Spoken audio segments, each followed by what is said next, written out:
Today we have Arun Jacob with us, and I will allow him to introduce himself. Hi, my name is Arun Jacob, class of 2015. I live in the Georgetown area, originally from Houston, Texas. Oh, actually, originally from India, by way of Houston. Grew up in Houston, and now I work for Charles Schwab and financial firms. Awesome. Well, can you tell us a little bit about how you ended up picking your major and what led you to that decision? Yeah, originally I was thinking, law school, because law always interested me. So I went political science, but then I realized it's not law I'm interested in, it's all mostly policies and procedures and the inner workings of a company, right? So, because I was also private military, so I did a lot of operational and auditing in the military, and that really piqued my interest. And the good thing about Southwestern, it gives that wide range of skills, teaches you that, right? And political science, even though most people take it for law school, it can be used for many other things, right? It teaches you how the world works, right? How systems works, how to read policies, how to read procedures, how to talk to people. It's a very useful major to have, and I just took that and I ran with it, and it's helped me in my career, just for fully understanding how any department or division or business works, right? So I started, as I said, on a lawyer path, but then I shifted to a compliance path, which we do have lawyers in our compliance team too. So it's funny how that all kind of ended up working out. So did you continue pursuing your political science degree, or did you change degrees? No, I actually finished with the political science, because I was like, okay, let me do political science, because even in the back of my head, maybe I would do law school, but then it wasn't until I got into corporate compliance and I was like, okay, I can see where this is going, and I can shift towards other things using that degree, right? Yeah. So that's how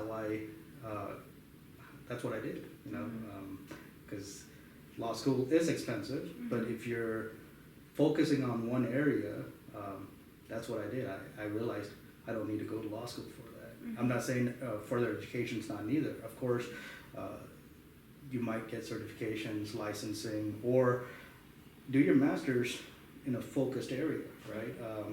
Do it with something you like to do, right?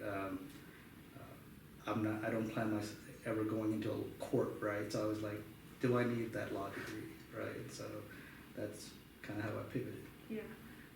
Did you have any resources at Southwestern that helped you decide that you weren't going to continue with law school, or was that like a personal? No, that was a personal. While I was here, I was like, okay, I think that is my goal, and so goals can't always change, and it should change. I met so many people that are stuck on a path. I have to do this because this is either what I'm expected to do, or I feel like this is where I need to go to make money, right? That's another thing, right? Forward progression. But if you get a good foundation, and that's what the liberal arts gives you, it's a good foundation. And then you pivot towards what you're passionate about, it makes a whole difference, right? So I'll give an example. When I was here in political science, the first couple of classes you take in political science are, those general classes you had to take, comparative writing, all that stuff, right? And then once you get into upper levels, then you can focus on a few things that you're more passionate about. For me, it was the East. I minored in Chinese while I was here, and Professor Gounder at the time was, she specialized in Japanese politics and all that. So I pivoted towards classes that high level classes that I liked, and that's the same thing. Even after you leave college, wherever you join, you're going to have to do some grinding or groundwork, right? But then you figure out how things work and you pivot towards your goals, right? Nothing's ever given to you. You got to see how a system works and then pursue it, right? So Yeah, it's interesting that you mentioned how a system works because I feel like your degree in political science Right. helped you like analyze that a Yes, lot in yes. like every different Mhm. level of life, not just academically. Right. Yeah, it's my. I think my mind works that way.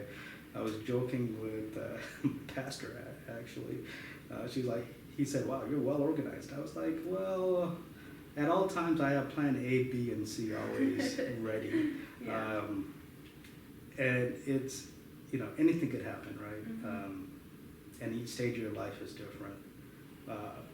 I was single at once, and then you get married, things change, right? Mhm. Then you have kids, things change. So you should always be able to adapt, Mhm. right? And you should always be learning. That learning never stops. Yeah. If you want to succeed, and if you just want to have fun too, it's not just about learning to just learn. It's like you learn about new things, and you're like, wow, I never knew that. Mhm. Let me go pursue that, right? So Mhm. I see it as learning is I'm going to do it Yeah. for the rest of my life, Yeah. right? So, as you mentioned with law and then changing to other things, what would be some advice for students that are also kind of in the same space as you Mhm. were? So I would, if you're considering law, or if you're considering you're not sure. If you have that one doubt, that's all the doubt you need, because then it tells me you want to experience something else.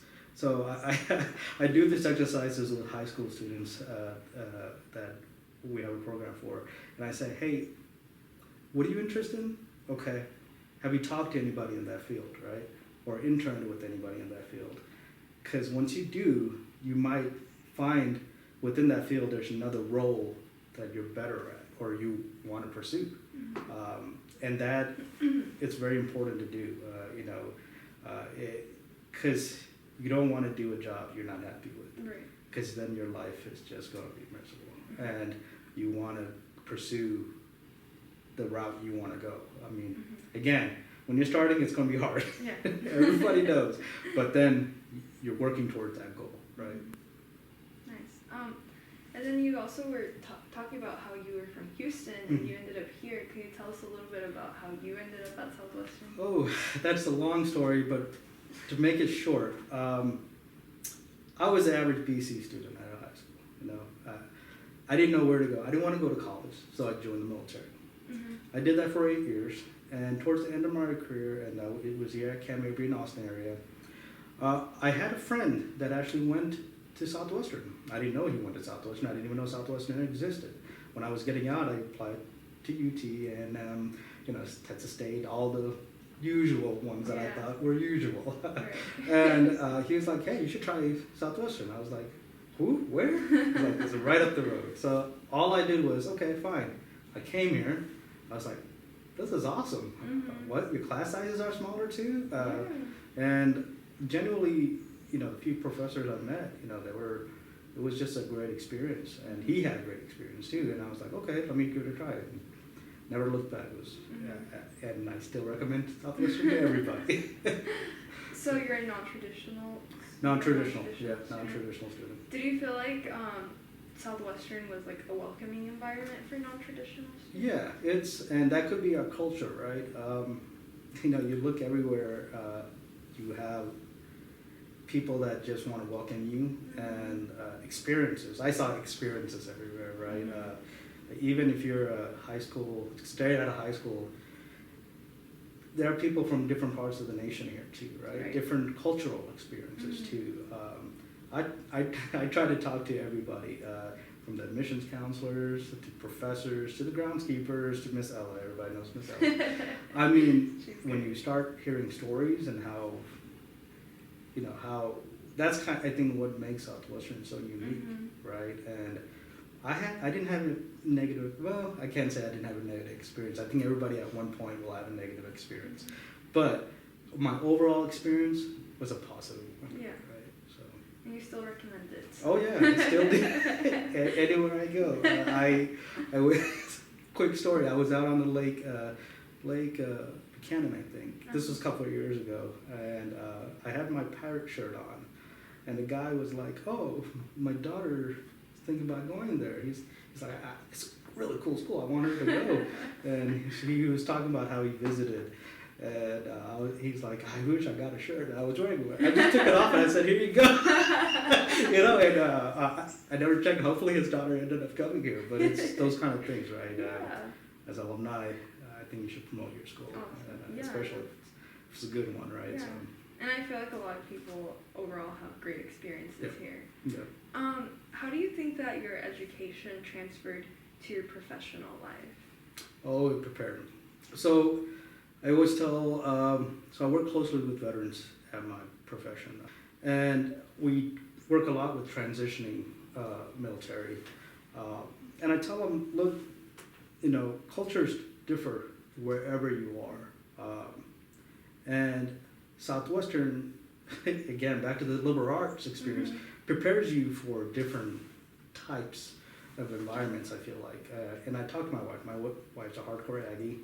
And she said, there's a big difference, in these big schools. You're going to those classes. You do those classes. Right. Unless you make an effort to join a sorority or any club like that, you're just into that grind until you get your diploma, right? Southwestern is very different, I don't know if they still have the Paideia program. It's stuff like that really, show you all kinds of areas, right? And political science in particular, teaches you, I feel like, how to work the world. Maybe that's not the right world, but just see the world, right? And it's that comparative thinking and it's that analyzing aspect of it was very helpful for me because every organization is very different. So. Well, is there any last advice you would offer to Southwestern students watching this? I would say experience, right? We also always talk about experience and getting experience and go to the Career Service Center. If I give any advice, just go talk to them and get those experiences. Go intern, go talk to somebody. Even if you don't want to intern or you can't intern, trust me, there's people that will be willing to talk to you about your profession in the alumni network that will give you guidance. They won't say no. I haven't met alumni that will say no. So if you're unsure or if you know your path and you already know what you're going to do, but experience is very key. Go talk to them. If you want to be a lawyer, I'm going to use that again as an example. Go talk to a lawyer. They could say, okay, at school you should focus on blah, blah, blah, blah, because I didn't know this or that, right? So you're getting that experience from that individual. So I would say experience is a big thing because that's knowledge that you're getting ahead of time, vice getting it in the moment, right? So that's what I would say. Well, thank you so much, Mr. Jacob, for agreeing to this interview. It's very helpful, and I'm sure it'll be really nice for a lot of Southwestern students, so thank you so much. Yeah, of course. I'm glad to help.